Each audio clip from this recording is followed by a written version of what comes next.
Good morning, and we're back to my LED saga again. So this time I'm going to take some measurements. So I put some wires across the resistor and the LED, and I put a knot in the wire so I know which side of the LED we're looking at.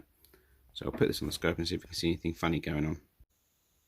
So that's the LED in its holder, and I've just had to trim away part of the LED body itself to get the wires through, but it fits in the same as an LED. So now we can just hook up a scope across the LED and the resistor, and hopefully see if we can find why we should be blowing LEDs. So I'm using channel 4 and I'm on the ×10 probe. Now I should be okay because the probes here are rated to 300 volt RMS. I'm not going to use the earth lead, so this is going to be connected solely via this. I'm not plugging the scope earth lead in because we should be earthed already through the mains. So I'm going to go just on one side with this probe, one side of that probe, and then see firstly what happens, and then we'll go from there. So good news, haven't blown the scope up. Bad news, there's a lot more voltage than I thought there would be. So we're measuring a peak of 304 volts, and it is quite a distinct sine wave. We are just measuring on one side of the lead of the LED. So what I'm going to do is put another probe on this end. I'm going to just measure the difference between the two. So now we have the two leads connected across the LED, and on the scope we have the two leads there, and you can see it's not too bad. So we actually got the voltage difference between the two channels is the voltage across the LED. So we can use some real-time maths on the oscilloscope and work out what the difference is. So after a little bit of configuring on the oscilloscope, looks like we've got a 20 volt drop across the LED, which is more than expected. So this could be why we're blowing LEDs then, although this is already a blown LED, so maybe the resistance has made it drop that 20 volts. I'll put a DVM across it and confirm that.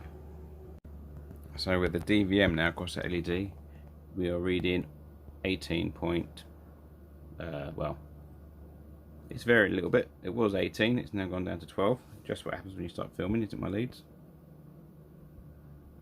No, I think it is 12. I think it's just the leads are a bit loose. So measuring 12 volts across the LED and that resistor. Yeah, that's a bit strange. If we turn it off and measure the resistance, we can work out the current. So let's power it off. I'm going to do this live. Power it off. So it powers off. Then we move that to resistance. So that's a 2.6k drop across that LED and resistor combined. Okay. So as an idea, the rest of the LED string is happy with a 2.7k resistor across it. If I put a 3.3k resistor in series with that LED that keeps blowing, will this make the circuit happy? I'm going to try this and see what happens. This is my LED, and I've put a 3.3k resistor in series with it. So now I'm going to fit that in the holder and give it a try.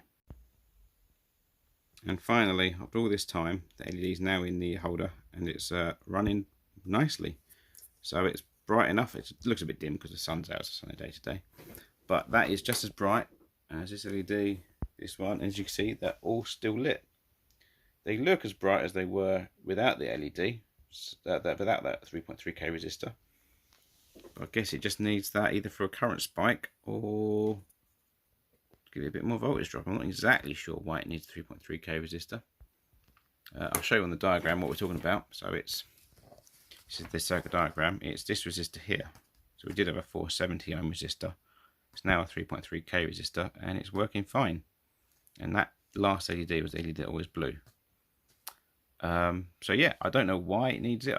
It doesn't make a lot of sense to me, but it's working and I'm happy that it's working. So we'll leave it at that. So finally, we've managed to conclude and get this working. So thanks for your patience. So yeah, hopefully stay safe and I'll see you next time. Right, bye.